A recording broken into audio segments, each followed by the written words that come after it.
Salam alaikum, bonjour, j'espère que vous allez bien. J'espère que vous allez très très bien en ce week-end. Oui, dernier week-end du Ramadan, Inch'Allah. Oh là là, c'est passé tellement vite, je sais pas vous, mais vraiment. Allah razaq saha wa salama ya Rabbi.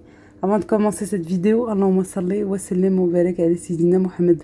Muhammad Rasulullah alayhi salatu wassalam. Aujourd'hui, je vous propose des gâteaux sans cuisson à la cacahuète. Des gâteaux faciles à faire que tout le monde aime, petits comme grands, très jolis en plus, qui habillent parfaitement votre table de l'Aïd, Inch'Allah, de l'Aïd. Et pour offrir également des petits bijoux comme ça en chocolat, vraiment très très bon. Vous pouvez remplacer les arachides par des amandes. C'est possible si vous n'aimez pas ou si toutefois vous êtes allergique. Oui, vous pouvez bien sûr faire exactement les mêmes recettes avec des amandes. On va tout simplement faire dorer nos arachides, c'est tout. Sinon, on n'aura pas besoin du tout de cuisson, on n'aura pas besoin de four, vraiment rien du tout. Regardez, j'ai voulu changer un petit peu ma façon de faire. Alors celui-ci est vraiment une tuerie, ils étaient tous bons, mais celui-ci ça change. Voilà, et les autres, comme d'habitude, farcis avec la farce de cacahuètes. Mais l'autre, vraiment, ça change, comme des petits chocolats qu'on peut trouver. Et voilà, pour tous ceux qui ne font pas l'Aïd, vous pouvez les faire à tout moment. Et surtout, voilà, pendant les fêtes de fin d'année, c'est possible aussi. Vraiment, ça habille votre table. Et comme je vous dis, tout le monde aime. Et en plus, c'est des gâteaux qui ont été faits vraiment avec une grande facilité et sans lait concentré sucré. Voilà, souvent, c'est ce qu'on va plus mettre pour ramasser les cacahuètes. Non, moi, j'ai pas du tout utilisé de lait concentré sucré. Allez, c'est parti, je vous montre tout de suite comment faire. Alors ici, j'ai des arachides. J'avais déjà commencé avec une partie et puis j'en ai pris un petit peu plus pour vous montrer en même temps comment faire. Voilà, on les met sur une plaque. Moi, j'ai mis ici 500 grammes et je vous dis, hein, j'en avais déjà que j'avais déjà fait griller au four, faire dorer. J'ai rajouté une cuillère à soupe, simplement une cuillère à soupe pour 500 grammes d'huile et je viens mélanger, je viens touiller, voilà, pour bien mettre de l'huile de partout. Et je vais venir faire dorer au four à 150 degrés, oui, à basse température, parce que attention, une fois que le four est un petit peu chaud, ça va vraiment très vite. Regardez, ils sont bien dorés. Et de temps à autre, voilà, toutes les 5 minutes à peu près, on va venir ouvrir le four, on va enlever la plaque, bien sûr, et on va venir mélanger comme ça la cuillère, comme je vous ai montré là juste avant avec les cacahuètes, pour que ça soit cuit bien uniformément. Le temps que c'est en train de cuire, j'ai fait fondre mon chocolat au bain-marie. Ça prend aussi un petit peu de temps, mais c'est la meilleure façon, vraiment la meilleure façon pour avoir un chocolat bien lisse et bien brillant, sans qu'on rajoute ni de l'huile, ni du beurre, ni rien du tout. Non, que du chocolat à faire fondre au bain-marie. En même temps, le chocolat blanc, et de l'autre côté, voilà le chocolat noir. Entre-temps, mes cacahuètes, une fois que tout était prêt, voilà, j'ai commencé. Mes cacahuètes sont sorties du four. Je les laisse refroidir jusqu'à même tiédir, hein, si vous pouvez pas attendre, par exemple, si vous êtes pressé. Mais on va venir les concasser tièdes, mais jamais chaud. Voilà. Mais jamais chaud. Plutôt froid, tiède, mais jamais chaud, parce que sinon, ça va rendre de l'huile. Oui. Il ne faut jamais concasser que ce soit des arachides ou bien des amandes, jamais quand elles sont chaudes. Toujours plutôt froides, jusqu'à tiède, mais voilà. Ici sur une plaque, alors n'importe quelle dimension en fonction, voilà, de la quantité que vous avez besoin. J'ai mis une feuille de papier sulfurisé pour m'aider pour le démoulage. Je viens mettre une couche de chocolat. Alors ça dépend si vous allez aimer fin ou plutôt gros. Moi je préfère que ça soit fin. Je n'aime pas que ça soit épais. Et je vais laisser que le chocolat puisse durcir un petit peu à l'air libre. Oui, à température ambiante et surtout pas au frigo. Sinon ça va casser nos gâteaux quand ça va refroidir. Voilà, le frigo vraiment ne va pas nous aider du tout. On laisse comme ça, à part s'il fait très chaud bien sûr. Mais voilà, on met sur un coin d'une table ou sur un plan de travail et on laisse que le chocolat se fige. Ici j'ai pris 500 grammes pour ma quantité à moi. Après je vous dis chacune avec la quantité que vous avez besoin de faire. Ici j'ai pris 500 grammes de cacahuètes dorées que j'ai mixé grossièrement. Pareil, moi j'aime pas réduire en poudre pour cette recette. J'aime que ça soit assez grossière, coupé grossièrement. Regardez, à peine le temps de m'occuper des cacahuètes. Regardez, c'est déjà en train de prendre. Comme ça, à l'air libre. Vraiment. Ça sert à rien du tout, voilà. Même si on est pressé, regardez. Le temps que je suis en train de faire, le chocolat est prêt. J'ai mis du caramel, oui. Vous vous rappelez le caramel que j'avais fait pour les sablés? Eh ben, il m'en restait, alors je l'ai utilisé. On utilise ce qu'on a à la maison. Et puis franchement, j'avais pas du tout envie cette fois-ci de faire des gâteaux avec du lait concentré sucré. Le caramel sucré, le lait concentré sucré, j'ai dit que le caramel, voilà, ça va. Et puis au pire, mettre un petit peu de miel. Alors j'ai mis 500 grammes de cacahuètes avec 2 bonnes cuillères, voire même 3 de caramel, le caramel maison que j'ai fait. Et 2 bonnes cuillères de beurre, du beurre mou. Et je viens bien mélanger. Oui, on prend le temps de bien mélanger avant de rajouter encore du miel ou quoi. Moi, vous voyez, j'ai mis le miel à côté, mais je ne l'ai pas du tout utilisé. J'essaie de vous expliquer en même temps, ça va vite, alors j'explique vite, je suis désolée. Mais non, j'ai pas du tout utilisé de miel. C'est pour ça qu'il faut aller progressivement. Quand on rajoute un ingrédient, surtout pour des recettes comme ça, on y va vraiment progressivement. On rajoute petit à petit, sinon ça va être trop liquide. Alors on prend un petit peu son temps. Voilà, j'ai versé ma préparation sur le moule, hein, sur le chocolat. Et je viens bien tasser, on n'oublie pas les coins et les recoins. Ça, c'est important. Et je viens bien tasser et que ça soit une bonne ligne, en fait, qu'il n'y ait pas des vagues, et voilà, l'effet montagne, comme je dis, que ça soit vraiment droit de partout.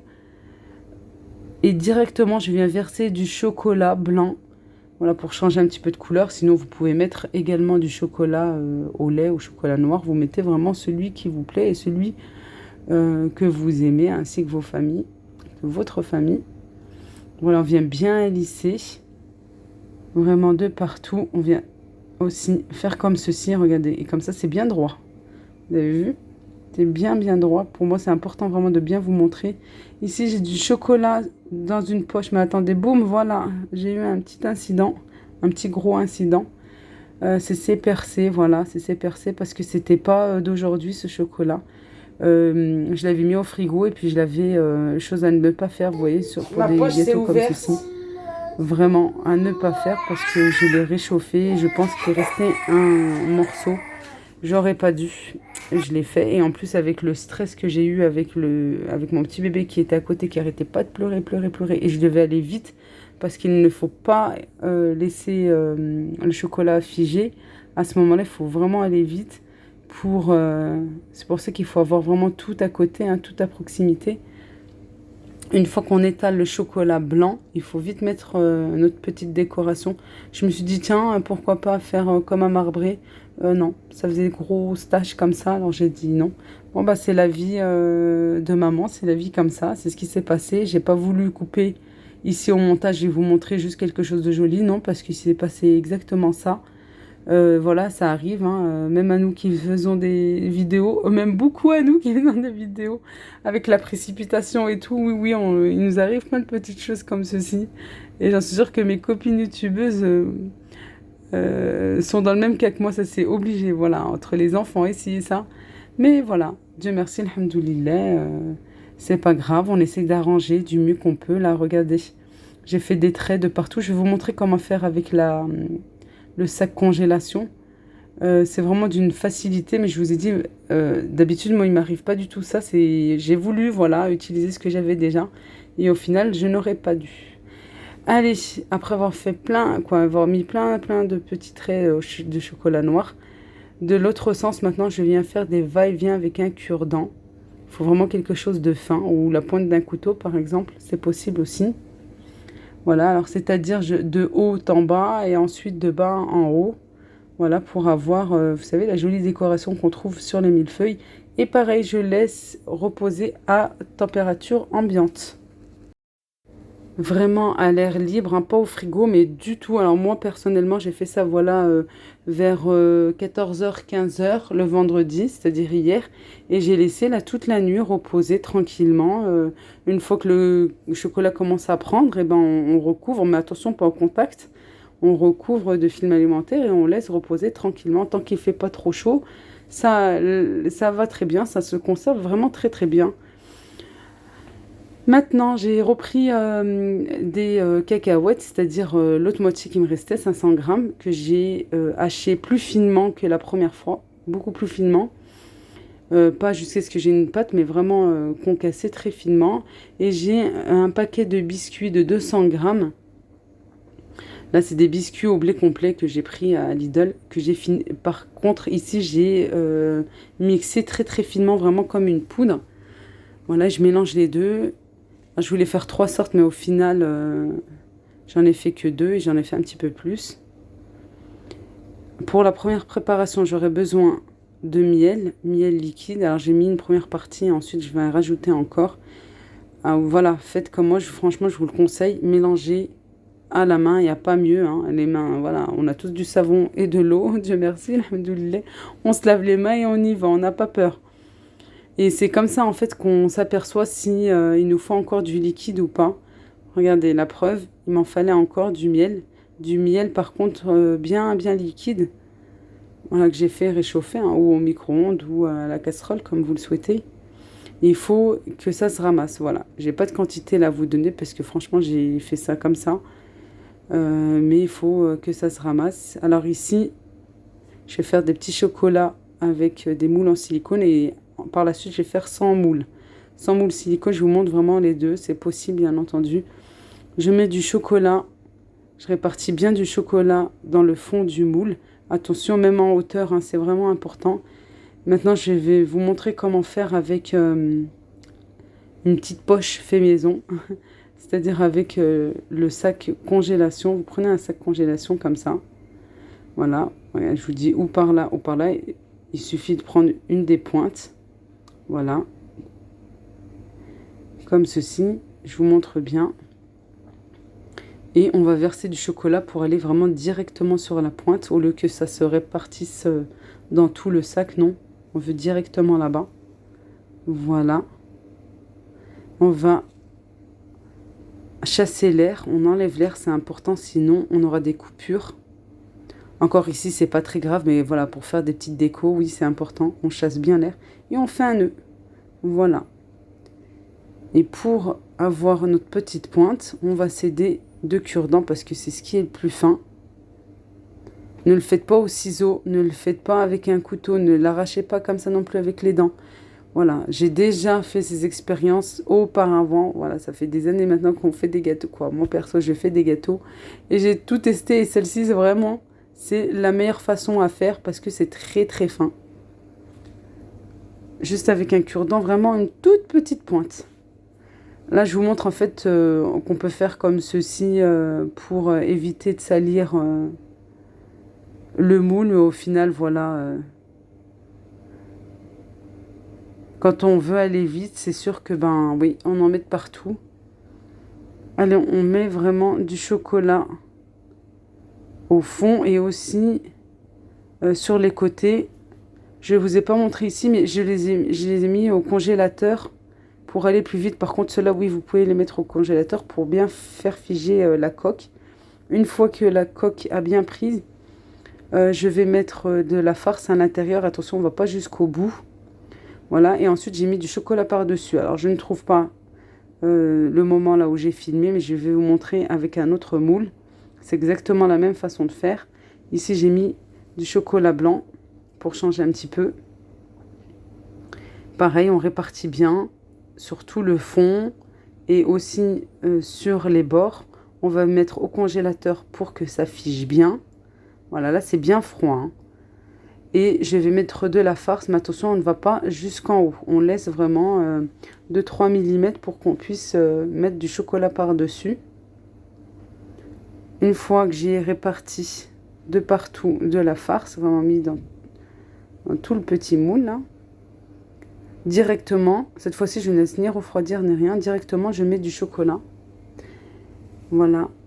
Alors, ou vous allez mettre vos gâteaux au frigo pour que ça fige, ou comme moi par exemple, et franchement c'est un bon conseil parce que comme je vous dis, je l'ai fait chaque année, et chaque année j'ai le même souci. Alors, moi cette année je les ai laissés sur le coin de ma table tranquillement, une fois là que j'ai terminé. Parce que quand on met au frigo, avec la fraîcheur qu'il y a dans le frigo, ça nous donne des petites gouttelettes sur les gâteaux. Et ça, franchement, c'est pas beau. On se dit, attends, j'ai mis du temps, tout ça, le chocolat faire fondre, etc., pour avoir des petites gouttelettes. Moi, je préfère... Voilà, il fait pas très chaud en ce moment. On laisse tranquillement à l'air libre. C'est beaucoup mieux. Le soir, oui, bien le soir, quelques heures après. Bien sûr, bah, on termine hein, nos bons gâteaux. Ici, voilà, entre le store et tout, euh, on laisse un petit peu de temps et on reprend. Ici, j'ai fait des petites boules que je suis en train de mettre d'enrober de chocolat. Et sur une plaque recouverte de papier sulfurisé, je les laisse tranquillement. Pareil, je vais les laisser toute la nuit, vraiment toute la nuit reposer et que le chocolat puisse bien figer tout seul comme ça naturellement. Utilisez bien une feuille de papier sulfurisé, ça aide énormément à détacher le chocolat. Que sur une assiette ou un plateau directement, vous allez voir ça va tacher tout ça, non là c'est mieux. Il me restait du chocolat, alors bien sûr on termine les gâteaux, j'ai mis mon mélange de cacahuètes avec les biscuits et j'ai rajouté une petite poignée de noix de coco. Alors cela franchement c'est une tuerie, je vous dis, franchement essayez. En plus il n'y a pas besoin d'enrober de ci et de ça. Vraiment essayez, ça c'est super super bon. Vous allez voir, vous allez vraiment aimer. Et un de ces croustillants, je vous dis pas, c'est vraiment très très bon. Voilà, je répartis dans d'autres moules.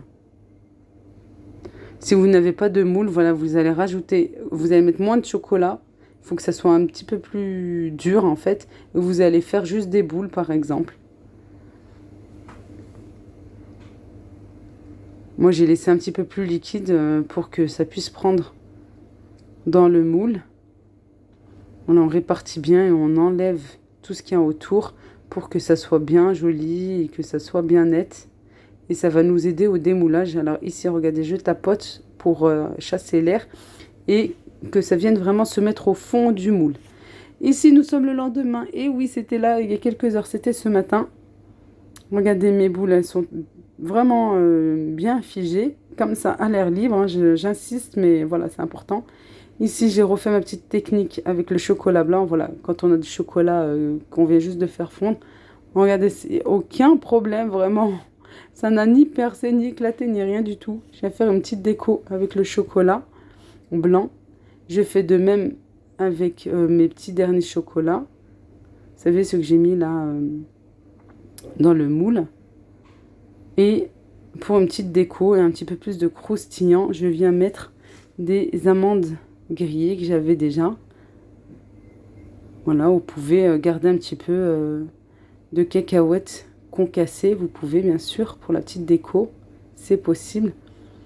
Voilà, je fais bande par bande pour que ça puisse vraiment coller.